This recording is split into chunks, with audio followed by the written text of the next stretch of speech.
Hi, this is David, and the subject I wanted to talk on in this video is basically what is the difference between a daycare center and a federal prison. That's what I've been thinking about for the last day or so. I used to run daycare centers in California, and when you see children in daycare centers, they are so cute. They are so much fun. They're so lovable. They love to play and have you chase them on the floor. And they play with toys.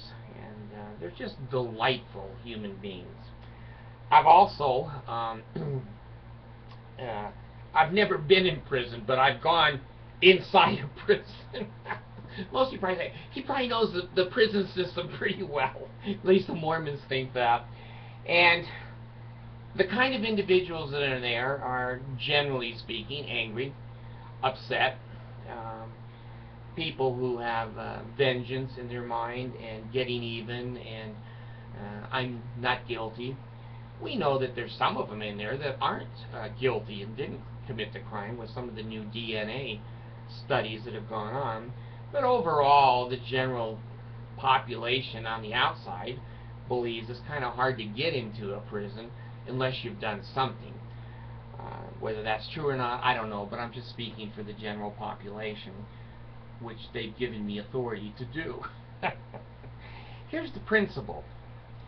Why is it that some of you know Mormons that are really kind of nice people? They mow their lawn, and their kids play decently, and they keep their place cleaned up, and they wave to you over the fence, and they don't seem to harass you or bother you.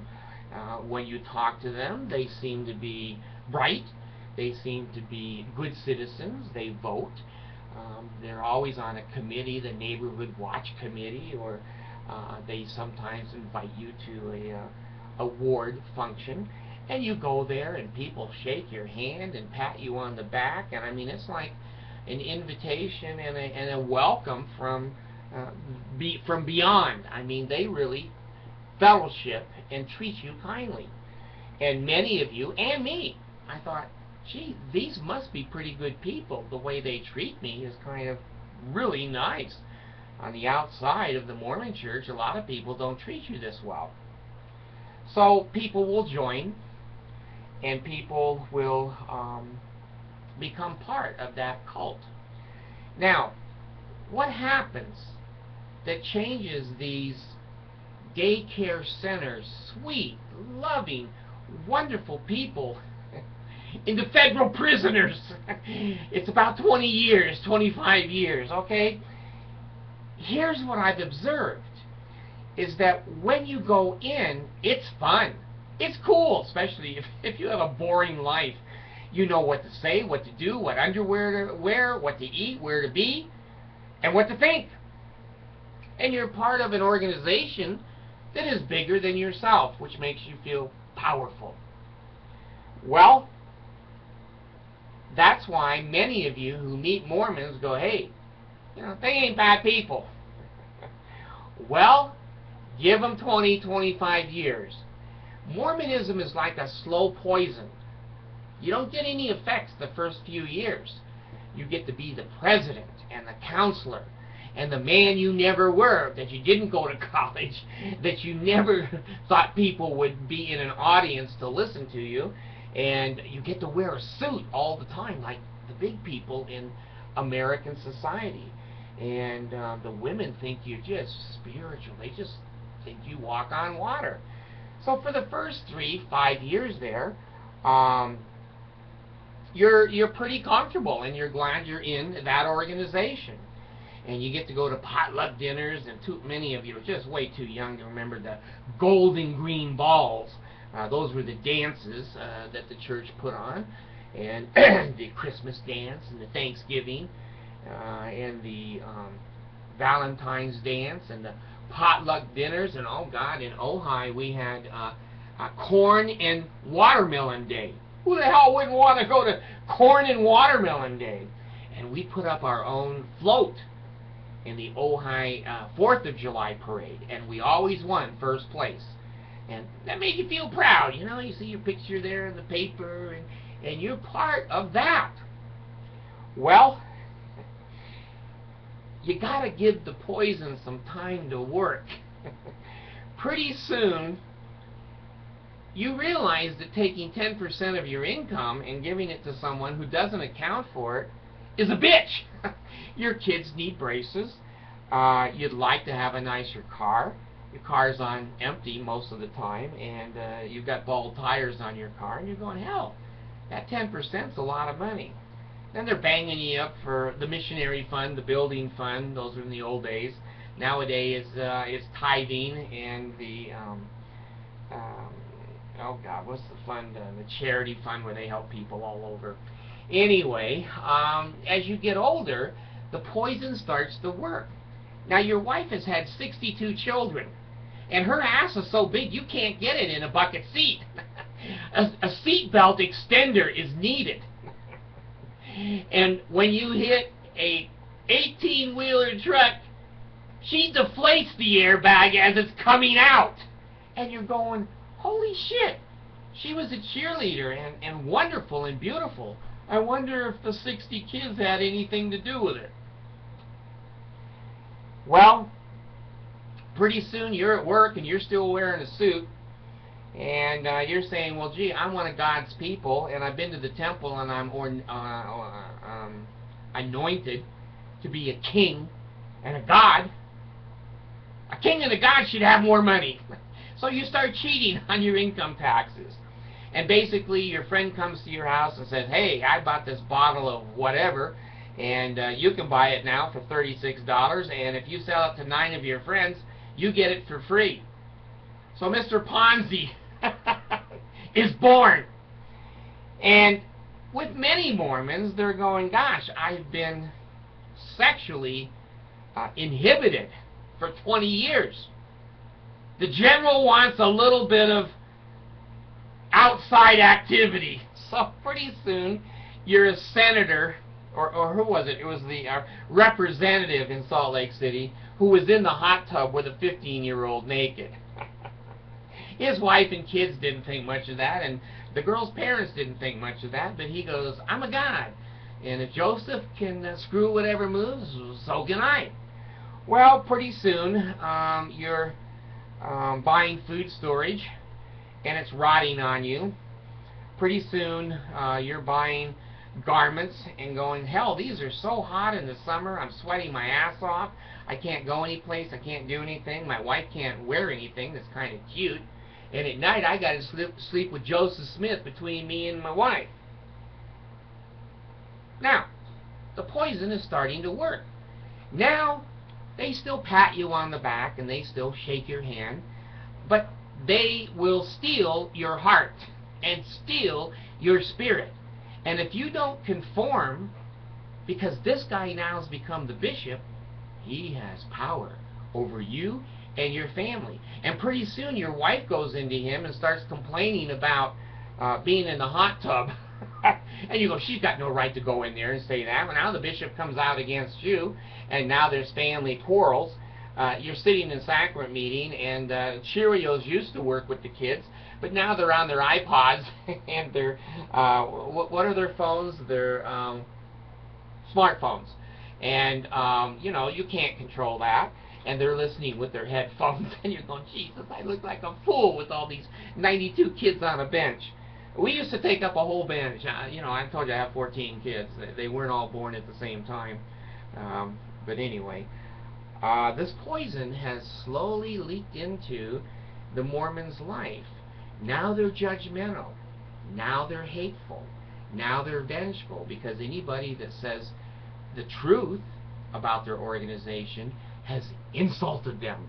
And so now they're willing to do things that most human beings that are not in a crowd wouldn't do. So I think the dichotomy of seeing young Mormons, and they appear to be so happy. I mean, those young couples that come out of the temple have no idea you know, what they're going into, and they seem to be so vibrant and pure and loving. It's hard to think of Monson putting electrodes on the BYU gay men penises to see if he could change their sexual orientation. That was not very successful, and there were a lot of BYU men who didn't think much of Monson. And there's a lot of people today that the church has turned to a corporation, multi-billion dollars, and Monson Huntsman, that was the jet company that provides the jet. In another video, I couldn't remember, Huntsman, they provide him the Lear jet. I don't know if it's the $4,000 an hour Lear, the small one, or the $8,000 an hour to fly for fuel for Monson when he goes somewhere. And so now you see the temples being built and all the chapels, and suddenly you're cleaning the toilets. And you go, holy shit, I didn't sign up to clean toilets. And pretty soon you go, hey, I don't remember Jesus saying you had to clean toilets. So pretty soon these daycare students who were so young and so cute and so wonderful and precious have turned into adult Mormons. So you've got a cross between zombies and Ponzis. So if a zombie marries a Ponzi, I don't know what it produces. Probably someone that's in a federal prison. So you didn't lie and cheat and steal when you were in daycare. You know, you just took toys that belonged to other kids and hit them over the head with it. Maybe they were young criminals sprouting to go to federal prison. I don't know. But I wanted in my own mind to clear up, why is it that there's so many young 21 and 23-year-old Mormon couples that just seem to be golden, wonderful people? And then if you follow them for 50 years, they turn into the most obsessive, judgmental, hateful, vengeful people, because I think they know they're in a cult, they know they've been lied to, but it's hard to back out of something like that because everyone's going to point at you and go, horse's ass, we told you. So they stay in it, and they're bitter, and they don't want to be there, but they're still there. And a lot of these people, I was going to mention this to you, in Utah, there's several businesses that are hinged around the Mormon church. One of them is Mr. Mack. He sells suits for missions. That's his job. He sells suits for missions. And then there's 2 or 3 companies that sell food storage and bread of life and other kinds of stores that are dependent upon Mormons and the Mormon doctrines and Mormon policies and procedures to feed their family. The wedding shops with the specialized wedding dresses that don't show anything but the girl's nose. So you can't tell. It's kind of like a Muslim girl, you know. A Mormon girl that's going to the temple can't show any skin but her nose. And so you have to judge her by her nose. So they make money. And then the other day I saw the little store that rents costumes. And now they're renting Pioneer Day, July 24 celebrations for little children to look like pioneers walking across the plains and pushing a handcart. Like that's something to remember. You know, most religions and most humans wouldn't want to remember that, but the Mormons do. There's other companies that specialize.